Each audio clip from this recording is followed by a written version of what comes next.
오늘 밤 우리는 하나의 숫자에서 시작합니다. 138억. 이것은 우주의 나이입니다. 18억 년 전 우주는 시작되었습니다. 그 이전에는 시간도 공간도 아무것도 없었습니다. 오직 그 순간부터 모든 것이 존재하기 시작했습니다. 18억 년. 숫자로는 간단해 보이지만 이것이 얼마나 긴 시간인지 잠깐만 생각해 봅시다. 인류의 전체 역사가 약 30만 년입니다. 공룡이 멸종한 것이 6,600만 년 전입니다. 지구가 탄생한 것이 46억 년 전입니다. 그리고 우주가 시작된 것이 138억 년 전입니다. 지구의 역사보다도 3배 더 거슬러 올라가야 합니다. 그 오랜 시간 동안 우주는 팽창해 왔습니다. 그런데 여기서 한 가지 질문을 드리겠습니다. 우주가 138억 년 되었다면 우리가 볼 수 있는 우주의 크기는 얼마일까요? 빛은 1년에 약 9조 4,600억 킬로미터를 이동합니다. 이것을 1광년이라고 부릅니다. 우주가 138억 년 되었으니 빛이 그동안 달려갈 수 있는 최대 거리도 138억 광년일 것 같습니다. 그보다 더 멀리 있는 곳에서 출발한 빛은 아직 우리에게 도착하지 못했을 테니까요. 그러니 우리가 볼 수 있는 우주의 반지름은 138억 광년, 이것이 맞는 계산 같습니다. 하지만 실제로는 다릅니다. 우리가 실제로 관측할 수 있는 우주의 반지름은 465억 광년입니다. 438억이 아니라 465억입니다. 3배가 넘습니다. 어떻게 이런 일이 가능할까요? 빛은 138억 년 동안 달려왔는데 그 빛이 출발한 곳은 465억 광년이나 멀리 있습니다. 빛이 달려오는 동안 목적지가 뒤로 도망이라도 간 것일까요? 오늘 밤 이 이야기가 끝날 무렵 여러분은 그 이유를 이해하게 될 것입니다. 그리고 그 이해 속에는 단순히 숫자의 비밀만 있는 것이 아닙니다. 우주가 어떤 방식으로 존재하는지, 공간이 무엇인지, 우리가 지금 바라보는 밤하늘이 실제로는 어떤 의미인지도 함께 보이기 시작할 것입니다. 이 여정은 급하지 않습니다. 천천히 함께 걸어가 봅시다. 이런 이야기를 앞으로도 함께 듣고 싶으시다면 지금 이 채널을 구독해 두세요. 오늘 밤처럼 잠들기 전 조용히 우주를 생각하는 시간을 함께 만들어 가겠습니다. 먼저 아주 익숙한 곳에서 시작해 봅시다. 서울에서 부산까지의 거리는 약 400km입니다. 고속도로로 달리면 4시간 남짓 걸립니다. 자동차 안에서 음악을 듣고 졸다가 깨면 어느새 도착하는 그 거리입니다. 이제 비행기를 타봅시다. 비행기는 시속 약 900km로 날아갑니다. 서울에서 뉴욕까지는 약 14시간이 걸립니다. 지구 반대편까지 하루도 안 걸리는 것입니다. 그러면 비행기로 지구 한 바퀴를 돌려면 얼마나 걸릴까요? 지구의 둘레는 약 4만 킬로미터입니다. 시속 900km로 달리면 약 44시간, 이틀이 차에 안 걸립니다. 이 속도로 달까지 가려면 어떨까요? 지구에서 달까지는 약 38만 킬로미터입니다. 서울 부산 거리의 50배입니다. 비행기로 쉬지 않고 날아가면 약 18일이 걸립니다. 우리가 흔히 달처럼 멀다고 말하는 그 거리가 비행기로는 여행 가방 하나 들고 18일을 날아가야 하는 거리입니다. 이번엔 태양입니다. 지구에서 태양까지는 약 1억 안천만 킬로미터입니다. 같은 비행기로 가면 약 19년이 걸립니다. 여러분이 태어나던 해에 비행기를 타고 출발했다면 아직도 도착하지 못했을 거리입니다. 여기서 잠깐 멈춰 봅시다. 우리는 지금까지 킬로미터로 거리를 이야기했는데 이제 그 단위가 한계에 다다랐습니다. 왜냐하면 별들 사이의 거리를 킬로미터로 표현하면 숫자가 너무 커져서 머릿속에서 아무런 의미를 갖지 못하기 때문입니다. 그래서 천문학자들은 다른 단위를 씁니다. 바로 광년입니다. 광년이라는 단위가 나왔습니다. 광년은 거리의 단위입니다. 시간이 아닙니다. 빛이 1년 동안 달려가는 거리를 1광년이라고 부릅니다. 빛은 1초에 약 30만 킬로미터를 이동합니다.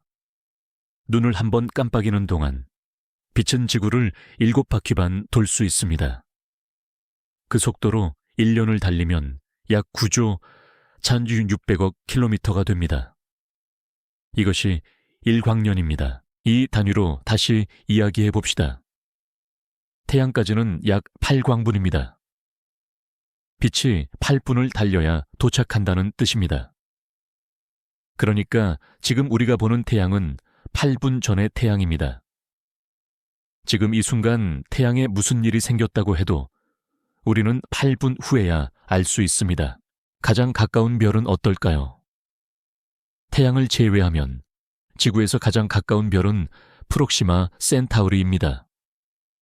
이 별까지는 약 24광년입니다. 빛의 속도로 4년이 넘게 달려야 합니다. 비행기로 가면 약 500만 년이 걸립니다. 그리고 우리 은하입니다. 우리 은하, 즉 밀키웨이는 지름이 약 10만 광년입니다. 빛의 속도로 10만 년을 달려야 한쪽에서 반대쪽으로 갈 수 있습니다. 이 거대한 은하 안에 별이 약 2천억 개에서 4천억 개가 있습니다. 그리고 우주에는 이런 은하가 다시 수천억 개 있습니다. 이제 우리는 우주 전체의 규모에 다가서고 있습니다. 우리가 관측할 수 있는 우주의 반지름은 465억 광년이라고 했습니다. 직경으로는 약 93억 광년입니다. 우리 은하 지름의 약 93만 배입니다. 이 광활한 공간 안에 관측 가능한 은하만 약 2조 개가 있는 것으로 추정됩니다. 그런데 처음 질문으로 돌아가 봅시다. 우주의 나이는 138억 년인데 어떻게 우리가 465억 광년 너머의 빛을 볼 수 있을까요? 이것을 이해하려면 한 가지 생각의 전환이 필요합니다. 우리는 흔히 우주 팽창을 이렇게 상상합니다. 빅뱅이라는 폭발이 일어났고 그 폭발의 중심에서 물질들이 사방으로 튀어나가고 있다고요. 마치 폭죽이 터지는 것처럼요. 이 생각이 직관적으로 자연스럽습니다. 하지만 이것은 틀린 그림입니다. 우주 팽창은 물질이 공간 속에서 이동하는 것이 아닙니다. 공간 자체가 늘어나는 것입니다. 이 차이가 매우 중요합니다. 물질이 이동하는 것이라면 빛의 속도라는 제한이 있습니다. 하지만 공간 자체가 늘어나는 것이라면 그 팽창 속도는 제한이 없습니다. 비유를 하나 들어봅시다. 풍선을 상상해 보세요.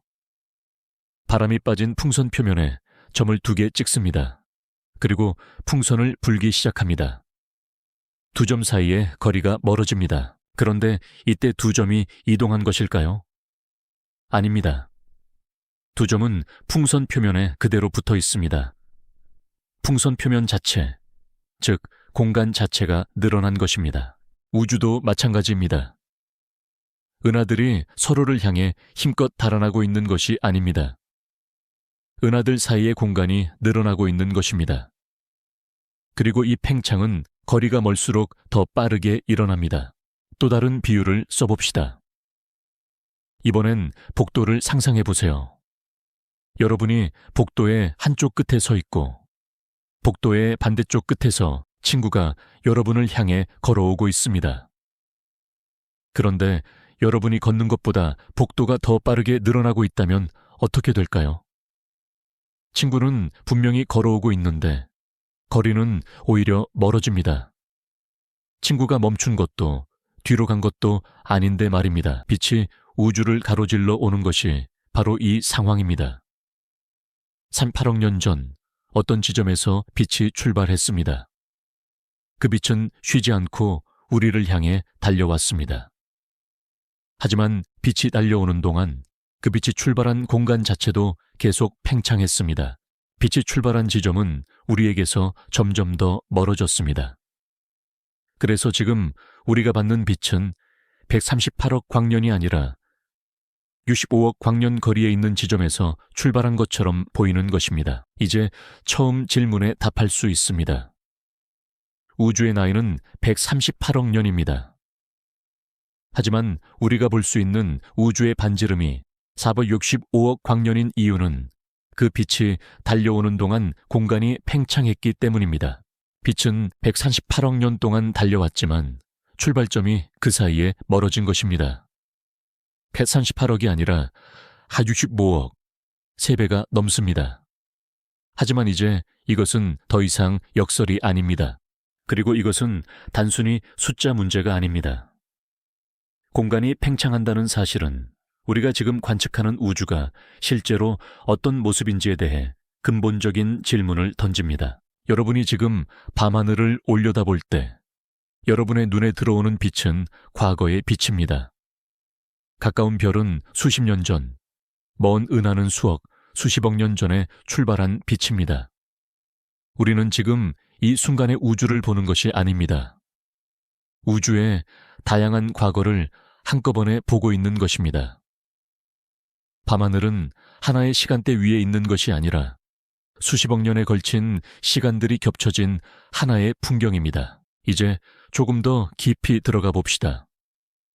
공간이 팽창한다는 사실에서 한 가지 흥미로운 질문이 생깁니다. 우주가 팽창하고 있다면 우주에서 가장 멀리 있는 것들은 우리에게서 얼마나 빠른 속도로 멀어지고 있을까요? 여기서 허블 상수라는 개념을 소개할 수 있습니다. 어렵게 들리지만 개념 자체는 단순합니다. 공간은 거리에 비례해서 팽창합니다. 가까운 곳보다 먼 곳이 더 빠르게 멀어집니다. 구체적으로 말하면 우주에서 충분히 멀리 있는 은하들은 빛보다 빠른 속도로 우리에게서 멀어지고 있습니다. 이것이 처음에는 이상하게 들릴 수 있습니다. 빛보다 빠른 것은 없다고 배웠으니까요.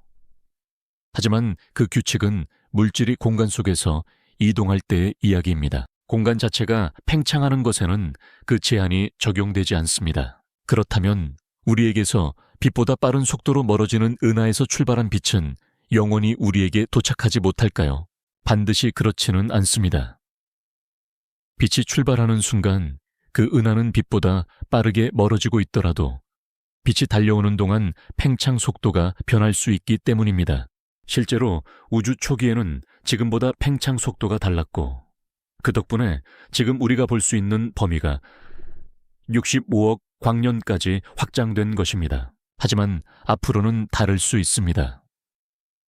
우주의 팽창은 느려지는 것이 아니라 오히려 가속되고 있는 것으로 관측됩니다.